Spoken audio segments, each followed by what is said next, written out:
Alright, update ho tayo dito ngayon sa labas ng bahay ni Tatay Digong. Time check tayo, it's 1:34 ng umaga, April 12. So, ibig sabihin na bukas is April 13. So, mag-iisang buwan na rin, no, ang mahalipas mula nung nag-speculate yung news, intel, or yung, intel information, no, or intel info about sa search warrant na is-serve nila General Torre applied for all Duterte houses dito sa Davao City. So mula nung gabi na yon, March 13, wala nang wala nang bumitaw sa lugar. Ibig ko sabihin na panay na, or gabi-gabi na dito, araw-araw merong nagbabantay dito, merong mga volunteer, no, na mga taga Davao City mismo na nagbabantay sa lugar ng bahay ng mga Duterte. Hindi lang itong bahay ni Tatay Digong na to, na kung saan tahanan ng kanyang pamilya, no, nila Kitty Duterte, Kitty, Veronica, Kitty, tsaka ni Ma'am Hanedet Abansinia. So maging doon sa kailangan ancestral house sa Central Park sa may Bangkal, and mga bahay nila Kung Pulong at iba pa mga kabahayan ng mga Duterte. So mula noon, nung March 13, talagang nadire-diretso na yung pagbabantay ng mga tao dito.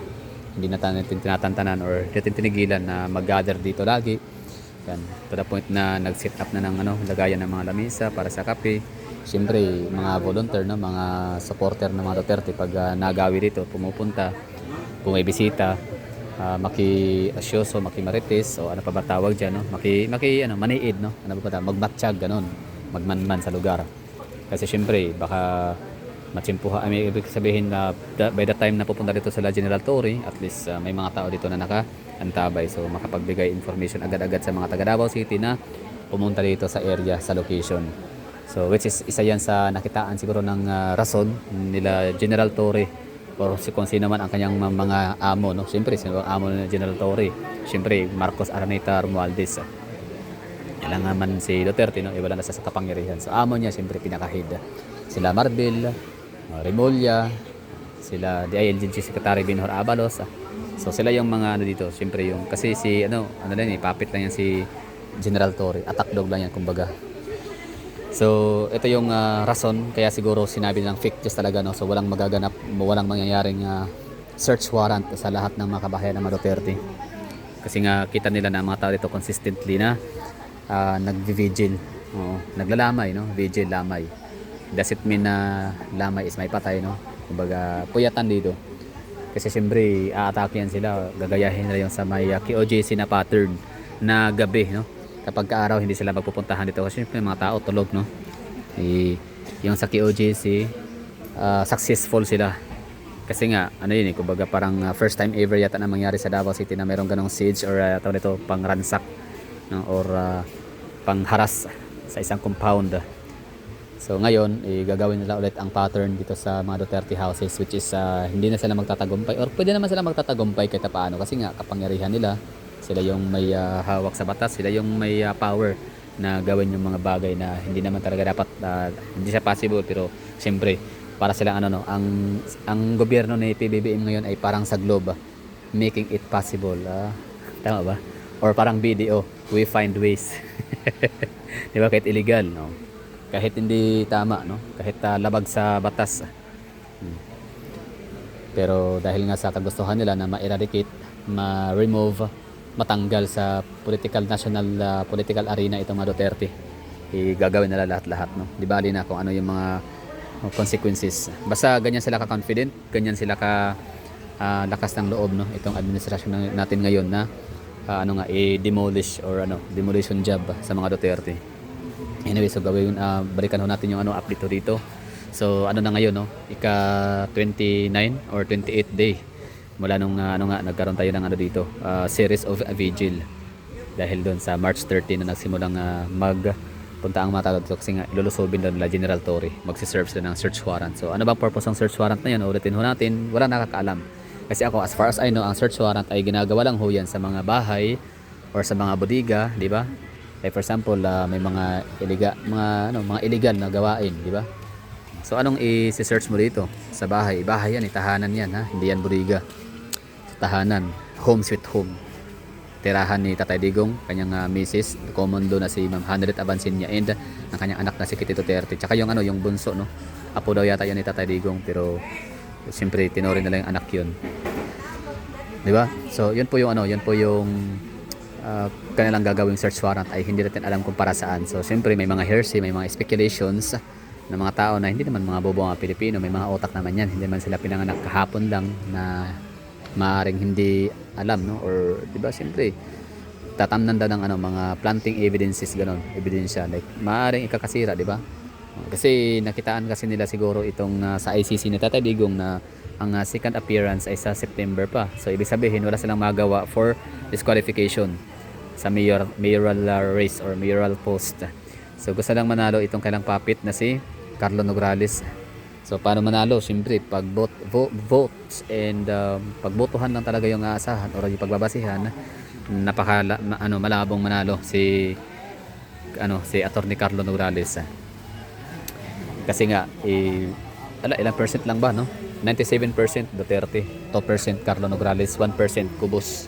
Ganon.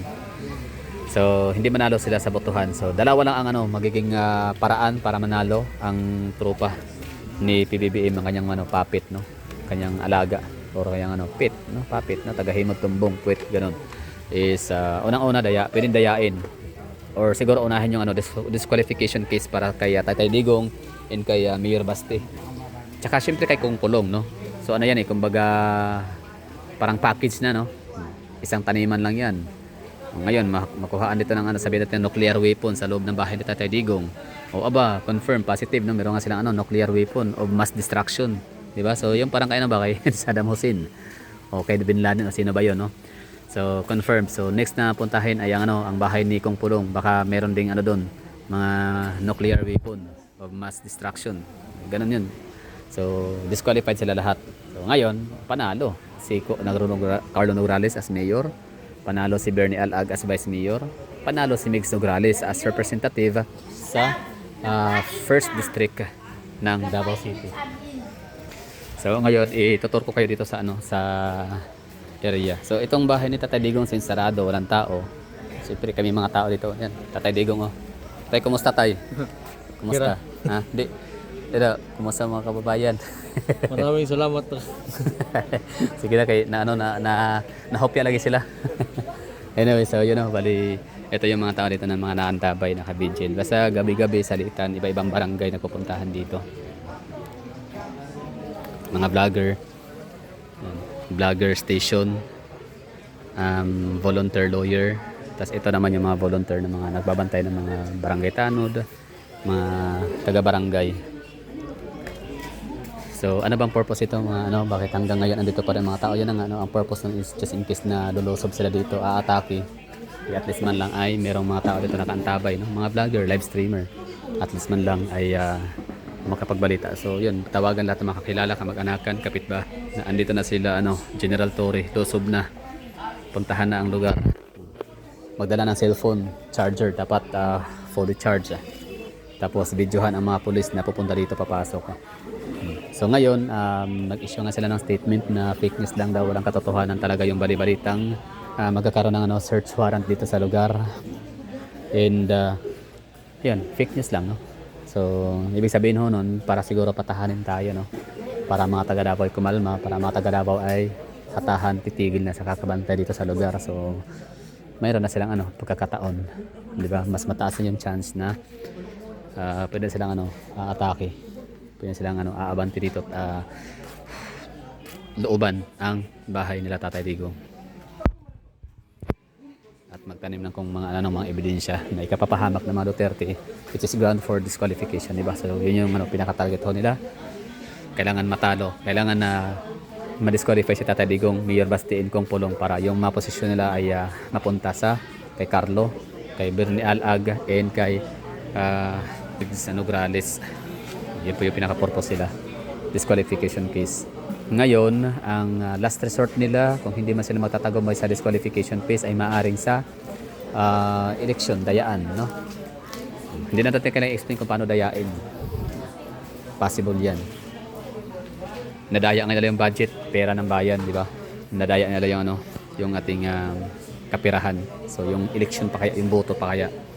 So good luck na taga sa atin, no? So marami na tayong dapat ipagdasal. Unang-una, ipagdasal na magiging okay ang kalusugan ng ating Tatay Digong sa dahig. Makauwi na siya ng Pilipinas as soon as possible. Tapos maging payapa ang eleksyon. Manalo siyempre ang ating 10 senatorial slate, PDP laban, I mean Duterte. And maliban sa manalo sila ay sana ay walang daya ang mangyayari, no, para fair ang laban, di ba? Para okay. So yun po yung pinaka-purpose dito. Bakit ang mga tao hanggang ngayon ay andito pa rin despite sa dineclare na nilang fake news. Walang katotohanan daw talaga. Siyempre, baka sadya nga lang yun, no? Para talaga tayo ay aalis. Kanina nga meron sila parang namataan, although hindi sa sigurado kung drone ba daw talaga yun.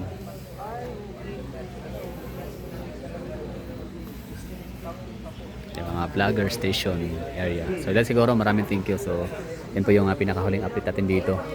So far so good.